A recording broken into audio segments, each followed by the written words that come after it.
ਅੱਜ ਦੀ ਕਿਤਾਬ ਹੈ ਵਰਤੀ ਵਾਪਰੀ। ਲਖਤ ਪਾਸ਼ਾ ਹੋਰਾਂ ਦੀ ਕਿਤਾਬ, ਜਿਸ ਨੂੰ ਖੋਜ ਤੇ ਸੋਧ ਰਾਣਾ ਹਮਾਦ ਅਫਜ਼ਲ ਹੋਰਾਂ ਨੇ ਕੀਤੀ। ਇਹਦੇ ਵਿੱਚ 5 ਨਾਟਕ ਨੇ।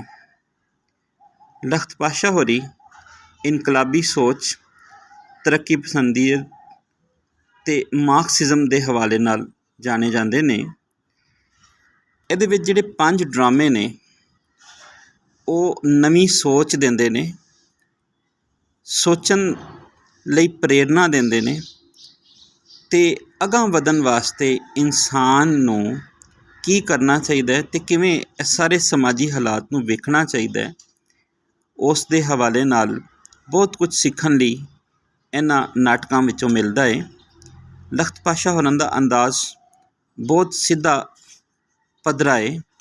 ਉਹਨਾਂ ਨੇ ਬਹੁਤ ਹੀ ਅਣਮੁੱਲੇ ਢੰਗ ਨਾਲ ਨਵੀਂ ਨਸਲ ਨੂੰ, ਨਵੀਂ ਪੀੜ੍ਹੀ ਨੂੰ ਜਿੱਥੇ ਇਨਕਲਾਬੀ ਸੋਚ ਨਾਲ ਜੋੜਿਆ, ਉੱਥੇ ਉਹਨਾਂ ਨੇ ਪੰਜਾਬੀ ਜ਼ੁਬਾਨ ਦੇ ਹਵਾਲੇ ਨਾਲ ਵੀ ਆਪਣਾ ਭਰਵਾਂ ਕਿਰਦਾਰ ਅਦਾ ਕੀਤਾ ਹੈ। ਅਸੀਂ ਉਹਨਾਂ ਦੇ ਡਰਾਮਿਆਂ 'ਚੋਂ ਦੇਖਦੇ ਹਾਂ ਕਿ ਉਹ ਕੀ ਖਿਆਲਾਤ ਸਾਡੇ ਸਾਹਮਣੇ ਲਿਆਉਂਦੇ ਨੇ। ਜਿਵੇਂ ਕਿ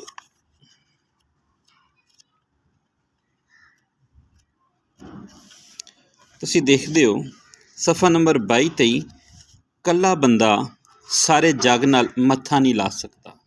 ਵਰਤੀ ਵਾਪਰੀ ਨਾਟਕ ਹੈ, ਉਹਦੇ ਵਿੱਚੋਂ ਦੱਸਿਆ ਜਾ ਰਿਹਾ। ਫਿਰ ਨੂਰ ਅਲੀ ਕਹਿੰਦਾ ਕਿ ਜਦੋਂ ਇੱਕ ਵਾਰੀ ਮਨ ਬਣਾ ਲਿਆ ਫਿਰ ਪਛਤਾਵਾ ਕਰਦਾ। ਸੋਚਣ ਵਾਸਤੇ, ਸਮਝਣ ਵਾਸਤੇ ਸਾਨੂੰ ਚੀਜ਼ਾਂ ਮਿਲਦੀਆਂ ਨੇ।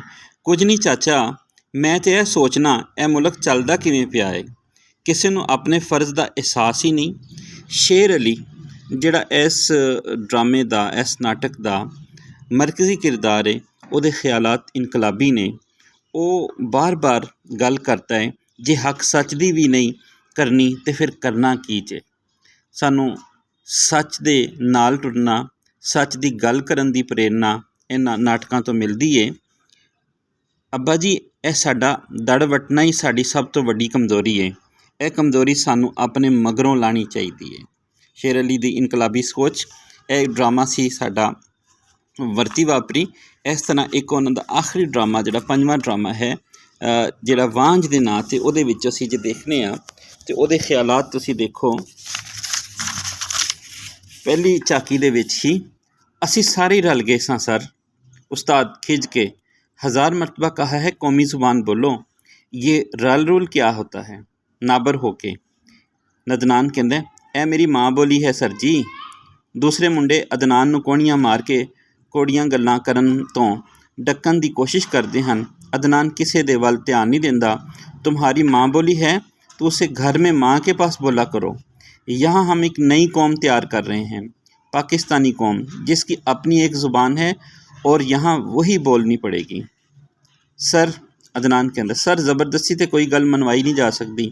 उस्ताद होर गुस्से होके, तो तुम यूँ नहीं मानोगे, उठो और उस कोने की तरफ मुँह करके खड़े हो जाओ। ਇਹ ਉਹ ਸੋਚ ਸੀ ਜਿਹੜੇ ਸਾਡੀ ਤਾਲੀਮੀ ਇਦਾਰਿਆਂ ਦੇ ਵਿੱਚ ਮਾਂ ਬੋਲੀ ਤੋਂ ਦੂਰ ਕਰਨ ਲਈ ਇੱਕ ਖ਼ਾਸ ਤਬਕੇ ਨੇ ਇਹ ਪੂਰੀ ਕੋਸ਼ਿਸ਼ ਕੀਤੀ ਅਤੇ ਉਹ ਆਪਣੇ ਇਸ ਮਿਸ਼ਨ ਦੇ ਵਿੱਚ, ਇਸ ਘਿਨਾਉਣੇ ਮਿਸ਼ਨ ਦੇ ਵਿੱਚ ਉਹ ਕਾਮਯਾਬ ਵਿਖਾਲੀ ਦਿੰਦੇ ਨੇ। ਇਹ 166 ਸਫ਼ਿਆਂ ਦੀ ਕਿਤਾਬ, ਹਰ ਸਫ਼ੇ ਦੇ ਵਿੱਚ ਤੁਹਾਨੂੰ ਐਸੀ ਪ੍ਰੇਰਨਾ ਮਿਲੇਗੀ, ਸੋਚਣ ਦੀ ਇਨਕਲਾਬੀ ਸੋਚ ਮਿਲੇਗੀ, ਜ਼ਿੰਦਗੀ ਗੁਜ਼ਾਰਨ ਦੇ ਢੰਗ ਦਾ ਫਲਸਫਾ ਜਿਹੜਾ ਮਿਲੇਗਾ।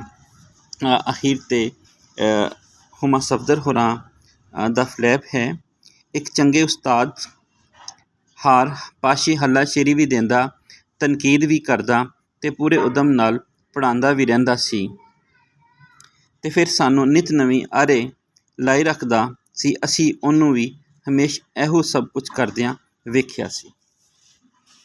ਇਹ ਕਿਤਾਬ ਬਹੁਤ ਹੀ ਵਧੀਆ ਕਿਤਾਬ ਹੈ।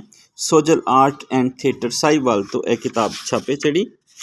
ਲਖਤ ਪਾਸ਼ਾ ਹੋਰੀ ਦੇ ਲਿਖਾਰੀ ਨੇ। ਇਹ ਕਿਤਾਬ 2025 ਦੇ ਵਿੱਚ ਛਪੀ। ਇਹਦਾ ਮੁੱਲ ਸਿਰਫ 500 ਰੁਪਇਆ ਹੈ ਅਤੇ ਕੁੱਲ ਸਫ਼ੇ 166 ਨੇ। ਵਰਤੀ ਵਾਪਰੀ ਲਖਤ ਪਾਸ਼ਾ ਦੀ ਕਿਤਾਬ।